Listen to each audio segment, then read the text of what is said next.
저희 영동은 그 와인 특구예요. 그래서 도지사가 추천을 하면 그 전에 이제 제가 요런 얘기를 좀 하고 싶어요. 이거를 사업으로 하고 싶은가 취미로 하고 싶은가를 먼저 잘 생각하시고, 저는 가급적이면 사업으로는 좀 안 했으면 좋겠어요. 와인은 거꾸로. 왜 그러냐면 술을 만들어서 이렇게 병에 담는 건 쉬운데 그 다음 과정들이 이게 식약처에서도 그다음에 국세청 여러 가지 복잡해요. 허가를 내는 과정도 무지 복잡하고 그런데 실제로 허가를 내서 판매를 해도 그다음에 더 큰 것들은 소비자하고 이제 만났을 때 맛으로 평가받고 이런 부분들. 그래서 아주 이걸 본격적으로 뛰어들어서 이렇게 하지 않을 거면 취미로 만들어서 주변 사람들하고 나눠 먹고 자기 이렇게 얼마든지 할 수 있거든요. 그 이제 참고로 말씀드리면 와인 만드는 거는 서양 속담에는 원숭이도 와인을 만든다고 해요. 아무나 다 만들 수 있어요. 그냥 조금 이렇게 기본적인 상식만 있어도. 그냥 가장 쉽게는 우리가 흔히 보는 여름에 나오는 그 포도 있죠. 여름. 그 포도 사다가 10분의 1 정도 설탕 가해가지고 이렇게 통 이런 데 넣어놓고 이렇게 젖어주면 이게 부글부글 끓어오르거든요. 껍질이 이렇게 젖어주면서 해서 그 껍질 색깔이 그 포도 원래 색깔에서 갈색으로 변화버리는데 탈색된 느낌들 아시죠? 그렇게 해서 다 걸러내고 그 국물만 이렇게 해서 냉장고에 넣어서 이렇게 가라앉히면 밑에 있는데 또 찌꺼기하고 이렇게 몇 번 이렇게 해서 그거 드시면 돼요. 그럼 그건 자기만의 와인이니까. 근데 이제 이게 사업을 하면 유통 과정에서 변색되지 말라고 뭐 아황산을 넣어야 된다든가, 설탕이 들어갔을 때 그 설탕 후발효가 일어나지 말고 솔비산을 넣는다든가, 그리고 그 양도 뭐 몇 프로 이렇게 돼야 되고 막 여러 가지가 복잡해서. 그 이제 지금 말씀하신 그 허가는 1차적으로는 타 지역은, 특구가 아닌 지역은 농림부 장관 추천을 받게 돼 있어요. 그래서 내가 이만큼 포도 농사를 짓고 이런 것들을 하고 연간 생산량이 얼마 되고 이래서 이러이러한 와인을 만들겠다 해서 써내면, 그러면 그 사람들이 그걸 실사를 하고 가능하면 추천을 해줘요. 그러면 내가 이제 술을 어떻게 만들겠다 하는 그 제조 공정을 써가지고 다시 또 내야 돼요.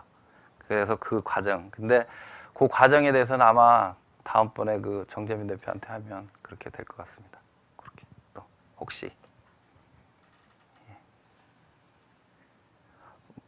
아까 오크통이 보이던데 지금 저희가 시험한 와인이 오크통이나 이런 데서 숙성이 국내 와인들은 사실 오크통을 잘 못 써요. 왜냐하면 첫 번째는 오크통이 비싸요. 그 프렌치 오크통 같은 경우는 한 150만 원에서 100만 원 그 사이. 그다음에 미국 그 아메리칸 오크통 같은 게 한 100만 원, 110만 원 그 정도 하거든요. 그러니까 오크통 그러면 이제 그냥 가장 기본적인 225리터짜리 우리가 흔히 보는 그 오크통이 그렇고, 이 오크통을 계속 쓸 수 있는 건 아니고 보통 한 3번 정도 이렇게 와인을 담고 나면 그 본래 기능들이 없어져서 오크통은 기능은 좀 없어요. 그런 게 있고, 이제 제가 생각하건대 아마도 서양에서는, 우리나라는 단지라는 게 있었잖아요, 옛날에. 그죠? 서양에는 그런 게 없어요. 걔들은 그 이렇게 담을 수 있는 통들이 별로 없었어요. 그러다 보니까 아마 그때 가장 흔한 게 이제 나무니까, 일본도 그렇고. 그래서 나무통을 많이 썼던 것 같아요. 그러다 보니까 그게 자연스럽게 이제 술을 담는 데 쓰였던 거고, 그래서 아까 이제 제가 말씀드린 것처럼 저도 이제 오크통을 몇 개는 갖고는 있는데 또 브랜디 같은 것들은 거기다 넣긴 해요. 근데 오크통이 되게 관리하기가 힘들어요. 그 속에 이렇게 결이 있는데 거기에 곰팡이도 많이 끼고, 또 그래서 제가 아까 말씀드린 것처럼 유럽 쪽은 지금도 오크통을 강조하고 해요. 그래서 그 사람들은 우리로 치면 김치를 마치 이렇게 뜰에다 이렇게 묻어놓고 관리하듯이 걔는 오크통을 그렇게 해요. 근데 실제로 요새 거의 대부분의 사람들은 김치 냉장고 쓰잖아요, 그죠? 그래서 밖에서 이렇게 김치 만들어 가지고 적당히 맛들 때쯤 되면 김치 냉장고에 넣으면 김치 냉장고가 알아서 만들어주죠. 그런데 이제 진짜 고가의 와인들이나 이런 것들은 그 스토리, 그다음에 역사성, 희귀성 이런 것들이 다 결합돼 갖고 가격이 형성되잖아요. 그러다 보니까 나는 니네하고 좀 다르게 만든다는 것들을 강조하는 분들은 그렇게 많이 쓰고, 또 이제 그 다른 그 이쪽 그 신생 와인을 생산하는 것 같은 데서도 이제 그런 그 와인 하면 이제 오크통 그런 것들이 있으니까. 근데 또 크게 하는 대형 회사에서는 오크통 말고 이렇게 탱크도 많이 쓰고요. 그래서 저도 이제 농장에서는 거의 탱크, 스테인리스 탱크를 많이 쓰고요. 그 필요에 의해서 이제 오크 향이나 이런 것들을 낼 때는 아까 봤던 그런 것들. 그래서 작년에 이제 이 규제가 조금 풀렸어요. 오크칩이나 이런 것들에 대한 규제가 이 식품 첨가물로 이렇게 바뀌고 이러면서 그래서 조금 나아지고 있는데 아직은 이게 평균 그 오크통 하나를 하나에다 넣으면 225리터니까 대략 한 300병 정도가 돼요, 와인이. 이 750ml로. 근데 그러면 그게 한 100만 원으로 이렇게 계산하면 한 병의 단가가 보통 한 3, 4천 원 정도는 더 올라가야 돼요. 근데 그 오크 향 조금 내는 것하고 이 가격 상승을 봤을 때 그래서 이제 처음에 취미로 조금 할 때는 이렇게 할 수도 있고 근데 대량으로 할 때는 아직은 수준타입이 안 맞는다. 그래서 와인 한 병에 한 10만 원, 20만 원 하는 와인을 만들 때는 오크통을 써야겠죠. 아직은 또 다른 아까 큐빅을 넣으라고 했잖아요. 그 나무 재질이 오크예요. 오크통하는 똑같은 근데 어떤 나무인지 참나무. 참나무. 네, 오크가 참나무죠. 네, 보통 와인을 마실 때 참나무 향이 많이 난다고 하잖아요. 네. 예. 그래서 그 참나무로 하는데 참나무 향이 나는. 바닐라 맛이 난다고 그러죠. 오크통을 많이 쓰면. 근데 삼나무는 네. 그 일본에 가장 흔하거든요. 근데 그 삼나무만 난다 하는 건 모르겠어요. 그런 게 있는지는. 삼나무는 저거거든요. 옛날에 우리 그 나무 도시락. 그게 삼나무예요. 그게 사람한테 가장 무해하대요. 침엽 쓰고 소나무처럼 생겼어요. 잘 크고 속성수고 그리고 속이 이제 하얗고 그런데 그건 좀 잘 모르겠어요. 아까 레드가 저기 캠벨로 말하는데 혹시 캠벨만 한 건지 아니면 다른 품종을 예, 저는 브랜딩 한 거예요. 그거. 화이트도 그렇고요. 화이트는 알렉산드리아 단품이에요. 예, 예. 그리고 이제 브랜딩은 그 프랑스 와인 같은 경우는 보면 거의 뭐 한 5종류 정도 섞었어요. 거의 대부분이. 그러니까 까비네 쇼비는 이렇게 써 있지만 실제는 다른 것들이 조금씩 다 들어가 있어요. 거의 대다수가. 근데 요새는 이제 단일 품종으로도 많이들 하는데 그리고 이제 이태리 같은 경우는 좀 그렇지 않고 근데 이태리는 토착 품종들로 많이 하고요. 근데 저희가 이제 저는 요새 좀 고민은 빠져 있어요. 레드 와인을 어떻게 해야 되는가. 근데 우리나라에서 가장 흔하게 가장 많이 생산되는 게 여름에 나오는 캠베럴리 그 포도죠. 근데 우리나라 사람들은 그 향을 그렇게 싫어하지 않아요. 그리고 또 와인으로 만들었을 때 색은 물론 조금 진하지는 않지만 나름대로 그런 그 장점들도 있고 그래서 이 와인을 가지고 제 와인은 아니었지만 그 프랑스의 유명한 그 연구소에 갔었어요. 저희가 프랑스 연수를 갔을 때 그래서 맛을 보여드렸더니 그러면서 이제 그 당시 그쪽에 이제 얘기했던 게 이게 와인으로 괜찮냐 그러니까 물론이다. 왜 니네가 가장 흔하게 구할 수 있는 걸로 하지 뭐 이런 얘기도 있었고 그래서 그 나라 사람들이 싫어하지 않는 거면 뭐든지 가능할 것 같아요.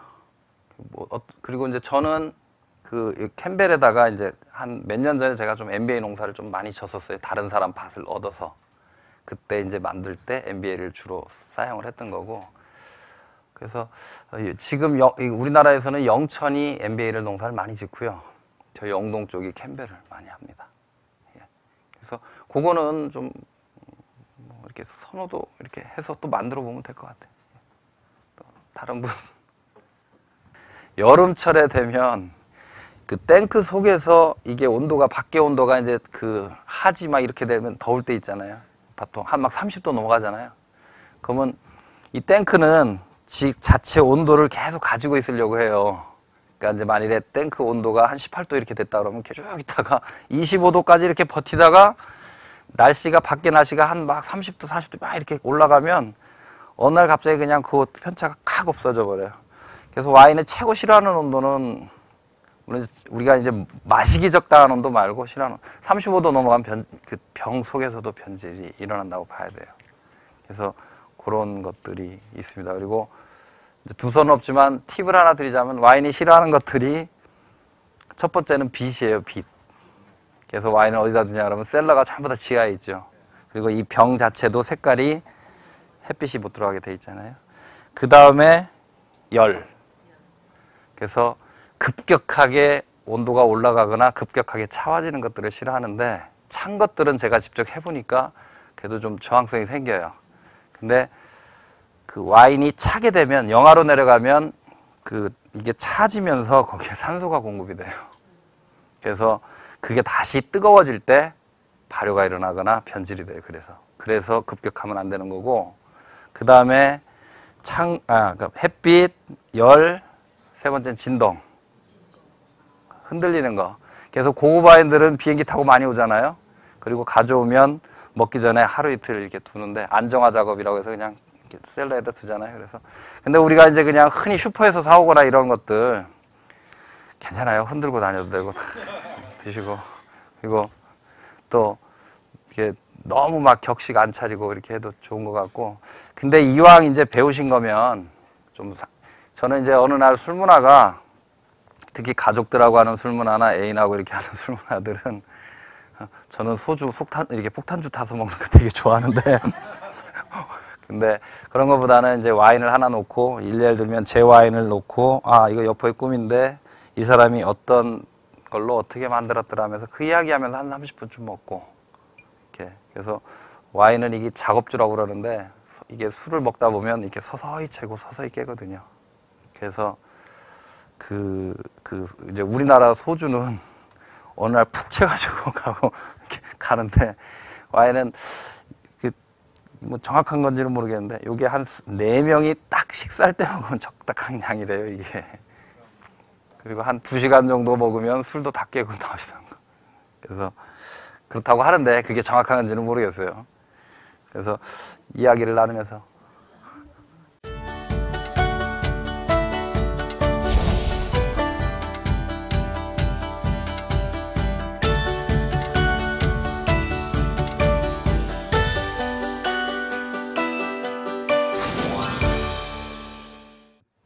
지금 말씀하신 다노레트는 라브루스카, 그러니까 미국 계통이거든요, 미주종.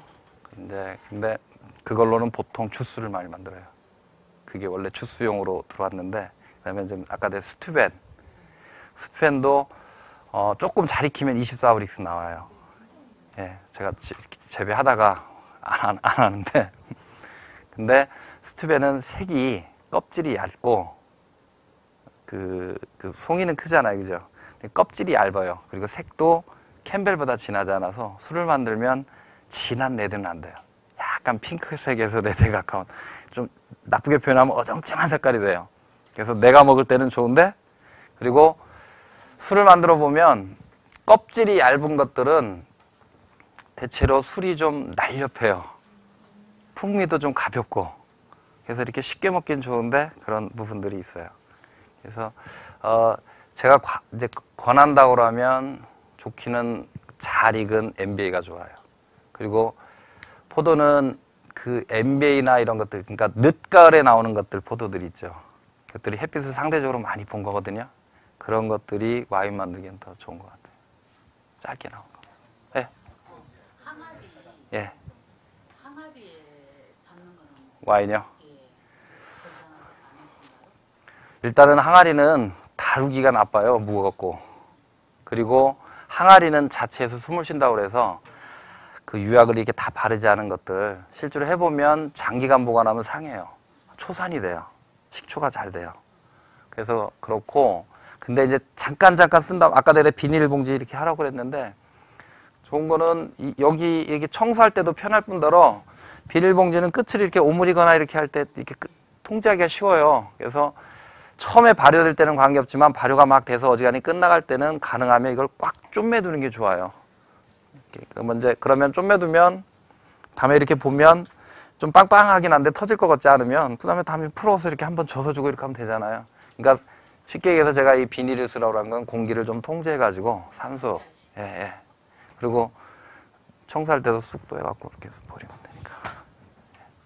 저 그렇게 만들어가지고 많이 했고, 옛날에 저희 지역에 와인 잘 만드는 분이 계셨는데 어떻게 했냐면 비료푸대 있죠? 비료푸대. 옛날 얘기 나온 비료푸대를 깨끗하게 씻어가지고 가을에 가면 포도가 다 따고 나면 또 생기는 포도들이 있어요. 그걸 다 따가지고 비료포도에다 다 집어넣고 꼭 좀매가지고 그 밭에 이렇게 좀 깊숙한데 이게 좀 이렇게 낮은 데 있잖아요. 그 흙으로 다 묻어놔. 그래놓고 그 다음에 봄에 가서 꺼내가지고 국물만 짜서 먹었어요. 죽입니다. 그래서 제가 진짜 나중에 와인을 이 사업이 아니고 그래서 그 취미로 하면 그거 다 해보고 싶어요. 그렇게 되게 재밌거든요. 그러면 다음에 일하다가 이렇게 쟁기에 걸리면 꺼내서 먹고. 근데 이제 그런 예. 장도 봉지에 담아서 땅속에 묻어놨다. 예.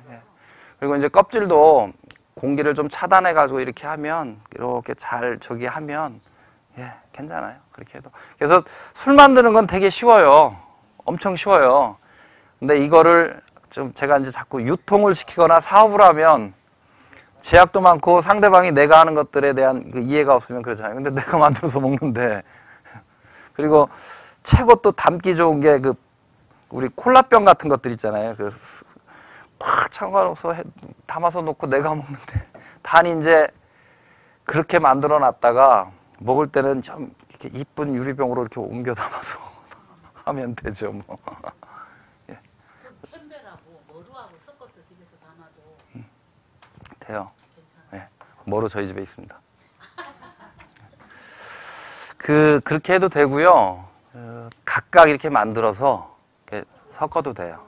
그래서 이제 저 같은 경우가 요새 이제 공부하는 게 그쪽인데, 그래서 각각의 술을 만들어 가지고 술이 이제 단점들이 있잖아요. 지금 아까 이제 보면 이 레드 같은 경우는 좀 색이 좀 더 진했으면 좋겠다 그럴 때는 이제 머루를 좀 넣으면 되고, 근데 머루가 많이 들어가면 또 그 머루의 독특한 향들이 있어서 그래서 그리고 뭐 일례를 들면 술도 우리나라 사람들이 단 거 좋아하고 그러는데 그게 나쁜 건 아니거든요. 그래서 뭐 일례를 들면 그 데킬라 같은 경우 저기 멕시코 같은 데 먹을 때 왜 잔에다가 잠깐 이렇게 해가지고 여기다 설탕 쫙 뿌려놓고 탁 하면 여기 설탕 탁 따라서도 먹잖아요. 그래서 뭐 몸에 이제 당뇨라든가 이런 게 없다고 하면 조금씩 이렇게 가미해서 드시는 것도 나쁘다고 생각은 안 합니다. 또 예. 소나무 같은 것도 넣어서 만약에 발효를 시킨다고 하면 예. 그런 게 반영이 아까 전에 오크 같은 경우는 오크칩이라든지 뭐 큐브를 하신다고 그랬잖아요. 그게 제가 이제 했던 경험으로 비춰보면 솔잎을 잘 넣으면 돼요. 기술이 있으면. 근데 기술이 없으면 풀 냄새만 팍 나고 마는 경우도 있어요. 그리고 이제 그 진 같은 것들 있잖아요. 드라이진이나 이런 것들. 그 진이 원래 그 송진 뭐 그런 뜻 있잖아요. 그래서 옛날에 오크통 만들고 나면 새요. 그래서 사실은 오크통 안쪽에다가 새면 송진으로 이렇게 발랐거든요. 와인을 거기다 넣기도 하고. 그 문헌에 보면 그렇거든요. 그래서 와인에서 그 진 냄새가 나기도 해요. 근데 이제 만일에 발효시킬 때 넣었을 때는 가능하기도 하고 안 될 때도 있더라고요. 그래서 소나무 저거를 되게 좋아하는데 이제 이런 경우는 있어요. 그 증류주를 만들 때 같은 경우는 그 증류기 속에 이렇게 그 솔잎을 일부 넣어가지고 이렇게 수증기가 이렇게 통해가면서 이렇게 가게는 해요. 근데 와인에는 글쎄 한번 할 수는 있는데 제가 옛날에 한 단지 이렇게 큰 거 한 200리터 정도 해봤더니 어떤 때는 잘 되고 어떤 때는 좀 풀냄새가 나고 막 그렇더라고요. 그래서 그 뒤에는 어떻게 하냐면 와인을 만들어요. 일단 만들고 지금 여러분 보면 이렇게 가로수 같은 데에 소나무 심어 놓은 거 있죠. 가보면 소나무 위에 이렇게 길게 자라잖아요. 순이 지금 자라요. 지금 그죠? 설선 그거를 잘라요. 그걸 잘라서 솔잎을 따지 말고 그걸 잘라서 깨끗하게 씻어서 약간 말려요. 살짝 묽게 꼬들꼬들하게. 그래서 장갑죽 막 부벼. 그래서 와인에다 담고. 와인에다 아니면 아까도 저런 식으로 해가지고 거기다 와인을 들어버. 솔잎을 넣고.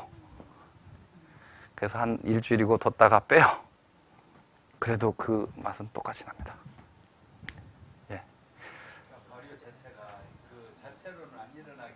아니 발효될 때 넣으면 되는데 그 지금 생각했던 그 맛이 안 나올 때가 있어요. 예, 예. 발효하면서 이렇게 섞여가지고 예.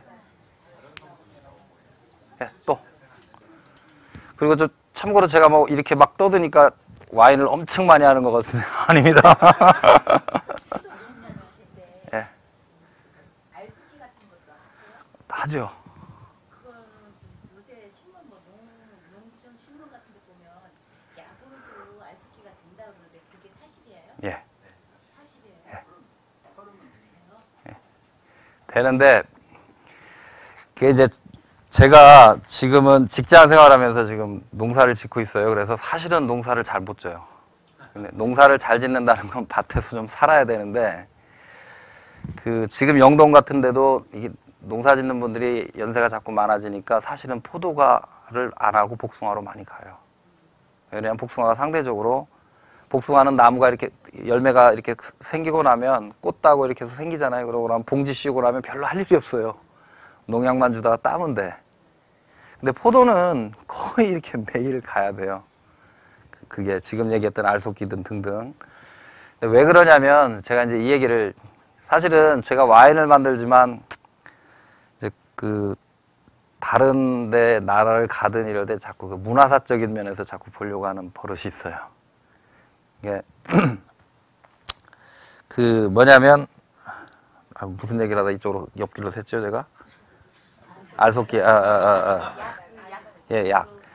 근데 왜냐하면 우리는 포도가 그 우리나라에서 과일은 농사를 잘 짓는다는 거는 어떤 거냐면 이 다리 면적당 그러니까 뭐 100평, 1000평 여기서 남들이 1톤 생산할 때 10톤 생산하면 잘하는 거예요. 그 기준이. 그 다음에 이 단위 면적에서 많이 생산하는 거, 대량 생산. 그 다음에 과일이 커야 돼요. 맛있고 쪽을 떠나서 이게 이제 제가 생각에는 그 유교, 특히 제사 문화 때문에 그런데 제사에서는 그에 나온 햇과일 중에 가장 크고 좋은 것들을 올리라고 그게 예의로 돼 있잖아요. 그죠? 여기서는.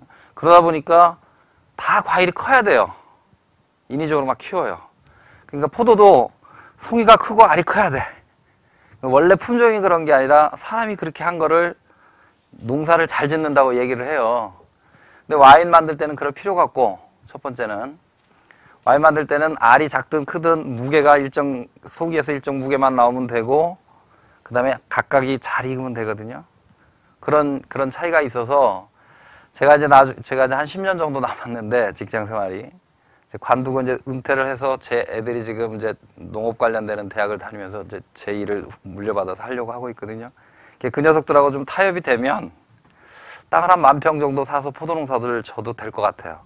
지금 말씀하신 것 때문에 그런데 왜 그러냐면 제가 이거를 과일로 해서 과일로 팔 게 아니고 술을 만들 거면 송이가 어떻게 생기든 그런 건 크게 문제가 안 되죠. 잘 익으면 돼요. 그래서 지금 말씀하신 알속기를 안 하려면 어떻게 하면 되냐면 그 농사를 질 때 포도가 지금인데 막 수정이 되고 나면 좁쌀만한 거에서 파달만한 거 정도로 커질 때가 있어요. 포도가 알이. 그때 통상 이렇게 이제 흔들어 주기도 하고 이렇게 하는데 그러면 그 좁쌀만한 것들 중에 그 잎 자루 쪽에 이쪽에서 이렇게 꽉 잡고 있지 못한 건 흔들면 떨어지죠. 그렇게 해서 이제 일부러 그 알을 좀 일부러 해요. 그래서 저가 옛날에 자연농업 할 때는 대나무를 이렇게 크게 만들어 갖고 죽비처럼 만들어 갖고 아침에 물기 있을 때 툭툭 치고 다녔어요. 나무를 떨어지라고. 제가 이제 또 한동안은 그 자연농업에 아주 심취해 있어가지고. 근데 거기서 또 쓰는 방법 중에 하나는 그 요소라는 비료가 있어요. 하얀 비료. 그거를 한 티스푼으로 하나 정도를 500ml에다 물을 타가지고 그거를 그 포도에다 확 뿌려주면 농약 치듯이 그 농도 장애를 일으켜요. 이게 되게 그러니까 그거를 어떤 분들은 막 한 주먹 집어넣으면 예, 다 떨어집니다. 그러니까 이제 그건 그 기술적으로 그렇게 하는 게 있어요. 그래서 아주 적은 양을 넣어가지고 거기다 뿌려주면 아까 내가 말한 수정된 것 중에 좁쌀보다 더 작은 것들 중에 일부는 장애를 일으켜갖고 말라 죽는 거죠. 쉽게 얘기해서 떨어져요. 그래서 제가 이제 그 방법은 나중에 포도농사를 내가 먹을 거고 막 팔 게 아니고 술을 만들 거고 이런 거면 그렇게 해갖고 이렇게 SS기에다 팍 한번 샥 뿌리면 알속기 안 해도 되겠죠. 그렇게 가능은 해요. 근데 그렇게 농사지면 이제 옆에 지나가던 사람들이 그런 얘기 하죠. 야, 발로 해도 그만큼 하겠다. 예.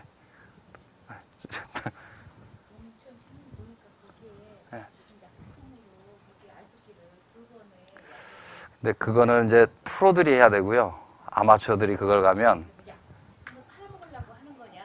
아니 가능은 한데 일단 가능하냐? 가능합니다. 그 약품까지 이제 올려놓고 얘기를 하니까 가능한데 대체적으로 이제 귀농 아까도 오다가 그 얘기를 우리 최중원님하고 그런 얘기를 했는데 귀농하시는 분들이 그 나는 이제 안전한 먹거리에서 농약도 하지 말아야지 뭐도 하지 말아야지 해놓고 해요.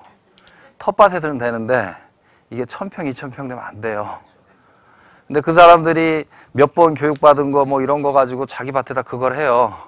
나무가 다 죽어 몇 년 지나면. 그리고 나서 다시 심으려고 하면 이제 돈 떨어져서 이제 다시 올라가야 돼요. 그래서 자신이 없으면 다른 사람들이 기존에 하던 것들을 답습하는 것도 나쁜 건 아니에요. 그러면서 자기가 이제 좀 자기 스스로 이렇게 조금 응용하거나 이런 실력이 생겼을 때 가야 되는데 그냥 그러고 나서 뭐가 또 구보가 또 막 한단 말이에요. 이게 설 배운 분들이 그러면 안 돼요. 근데 이제 그 고집대로 철학대로 쭉 가면 제가 포도농사 진지 이제 얼추 한 30년 가까이 되나요? 근데 농사 져서 제대로 팔아본 적이 별로 없어요. 근데 먹어본 사람들은 다 맛있다고 그래요. 모양이나 이런 거 신경 안 쓰니까. 요새는 그러지 않는데 그래서 그런 것들 그러니까 새로운 뭐 기술, 막 신기술 이런 것들은 그거는 좀 자기 스스로 이렇게 할 수 있는 힘이 생겼을 때 응용해야지 처음부터 하면 그 저희 쪽에서는 패농이라고 그러는데 농사를 망쳐요. 예. 또 뭐 어떠신 분? 예. 제가 좀 이렇게 어떻게 일관된 주제를 가지고 이렇게 해야 되는데 우리 최주관님이 잘 끌어온 강의를 제 대해서 제가 여기 와가지고 다 망쳐놓는 게 아닌가 싶어가지고. 예. 예. 또 예, 뭐 또 혹시 예 궁금하신 거 있으면 말씀해 주세요. 제가 아는. 예. 예. 이 아까 약을 쓴다고 했는데요. 그렇게 하지 말고 한 가지에 보통 이 소리가 세 개 이렇게 달리잖아요. 예. 그럼 그 숫자를 줄이면 안 돼요? 포도는 알을 솎아주는 이유는 뭐냐면요. 이렇게 포도 송이가 이렇게 있지만 여기 보면 이렇게 중간에 이렇게 줄기가 이렇게 뭐라고 하죠? 있고 여기에 이렇게 나오잖아요. 그죠? 여기에 이렇게 알이 이렇게 매달려 있잖아요. 근데 이걸 적당히 따주지 않으면 얘들이 크면 여기가 찢어져 버려요. 왜냐하면 공간이 없는데 알들이 빽빽하게 있으면 밀려나요. 그래서 이게 이제 그냥 이런 식으로 두면 이게 하나가 뚝 떨어지면 나중에 이렇게 뭐라고 그러죠? 쥐파 먹었다 하는 것처럼 이렇게 훅 비죠. 그러면 이제 과일로 못 팔죠 이게. 그래서 그냥 두면 대부분의 포도들이 잘 안 돼요. 이렇게 너슬너슬한 게 아니고 다 이렇게 안이 꽉꽉 차기 때문에. 그래서 보통은 막 이런 데를 인위적으로 이렇게 따주기도 하고 뭐 등등 하는데, 근데 이제 저처럼 포도주를 만들 것 같으면 내비둬요. 찢어지던 말던. 그러면 되니까. 포도주를 만들려면은 그냥 숫자를 줄여가지고 한 가지 하나씩만 둔다든가. 한 가지에 하나를 둬도, 그리고 이제 이렇게 그냥 손을 안 보면 비가 오거나 그랬을 때 얘들이 부피가 확 한 20%씩 늘어났다 줄었다 이래요. 그때 터져버려요. 그 자체 포도 알의 압을 못 견뎌서. 그래서 이제 그거를 저희들이 열과라고 그러는데, 그래서 포도가 온전하지 못해요. 익기도 전에. 그런 여러 가지 문제가 있어요. 그래서 그러니까 이렇게 와인 만드는 포도도 알속기를 해요? 그거는 좀 작아서 안 해도 돼요. 오리지널 양조용 포도들은 안 해요. 근데 걔들은 우리 머루 있죠, 머루만 해요. 어떤 거는 리슬링 같은 경우는 머루보다 더 작아요. 송이가. 어디요? 예? 나무에다가 그런 거 전혀 안 줘. 땅에다? 땅에다 줘야죠. 밥 안 주면 굶어 죽죠. 근데 저 같은 경우는 이제 가능하면 화학 비료는 안 주려고 하고, 저희는 그 포도나무 가지를 자르면 그걸 요만큼씩 잘라서 땅바닥에 그냥 뿌려요, 저는. 그래서 이제 그걸로 비료를 대신하는데, 그래서 그러다 보니까 이제 생산량이 좀 적어요, 다른 분들보다. 근데 이제 좀 잘 썩은 두엄 있죠, 두엄, 퇴비. 그건 이제 유기물이라고 그러잖아요. 그럼 많이 들어가면 좋아요. 왜 좋냐면, 어떻게 하다가 이제 또 포도 재배 쪽으로 갔는데, 우리가 흔히 생각할 때, 토양을 만든다는 얘기를 많이 해요, 땅을. 농사 짓는 분들이. 근데 그걸 왜 그런 얘기를 하냐면, 좋은 땅은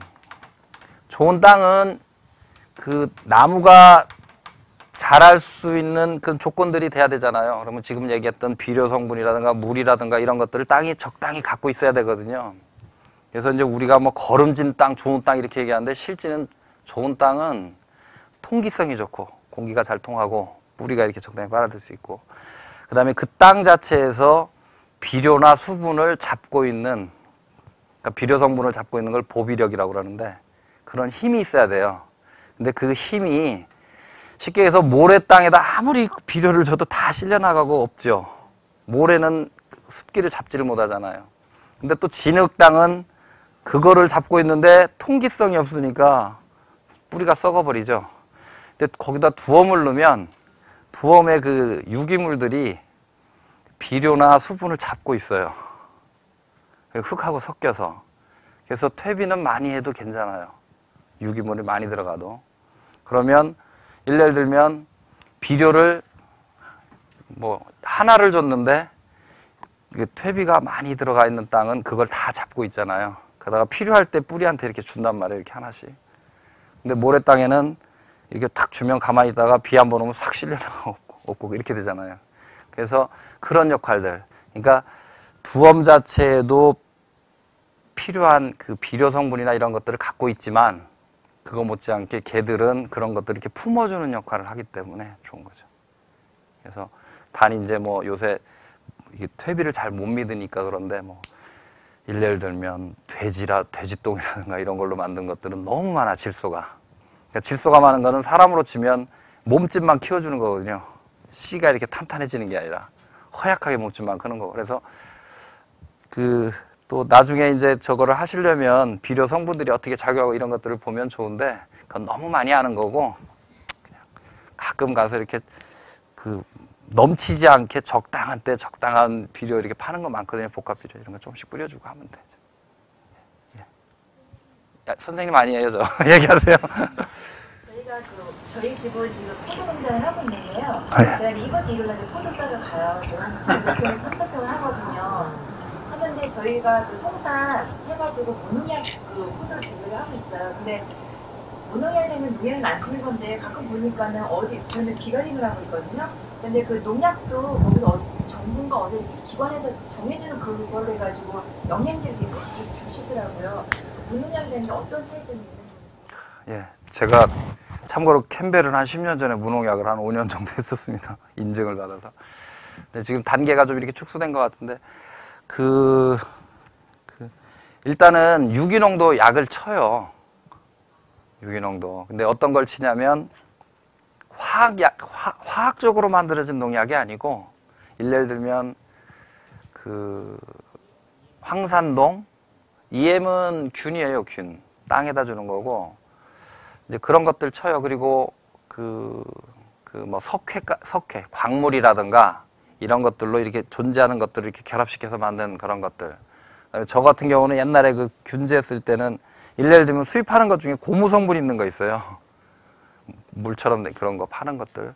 이렇게 농약에다 섞어서 이렇게 주기도 하고, 뭐 비눗물을 주기도 하고 등등 해서 하는데, 일단은 무농약 이렇게 인증받은 것들은 기관 이름은 정확하게 모르겠는데 거기서 인증해준 품목들이 있어요. 무슨 병에는 무슨 약을 치라고.